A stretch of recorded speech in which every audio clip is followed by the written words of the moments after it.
आपल्याला आपली राष्ट्रवादी वाढवायची. मगाशी आबांनी सांगितलेली गोष्ट खरी आहे. एकेकाळी हा जिल्हा पुण्यापेक्षा जास्त ताकदीनं आदरणीय पवार साहेबांच्या पाठीशी उभा राहिला होता. साहेबांनी पण जवळपास 50-55 वर्ष राज्याच्या देशाच्या जडणघडणीमध्ये काम केलं. आता आम्ही लोक काम करू पाहतो.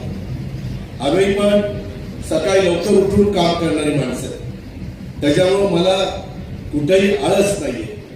मला पण कामाची आवड आहे. मगाशी मराठीत बाळासाहेब बोलले, दादा कडक आहे कडक. कुणा करता कडक आहे? चुकीचं वागणाऱ्या करता कडक आहे. जर तुम्ही योग्य वागला तर मी तुम्हाला पाठिंबाच दिला. तुम्ही जर चुका केल्या नाही तर मला काही वेळ लागले कडक वागायला? आणि कडक वागलो असतो तर 8 वेळेला बारामतीकरांनी निवडून दिलं असतं.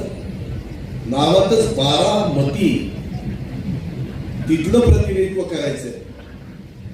त्याच्यावरती काही येड्या कामाचं काम नाही. तुम्ही योग्य पद्धतीने काम करा. तुम्ही लोकांना फसवू नका. लोकांची दिशाभूल करू नका.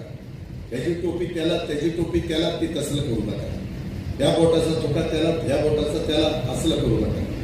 मला जे आपल्याला करता येईल ते लोकांना सांगा.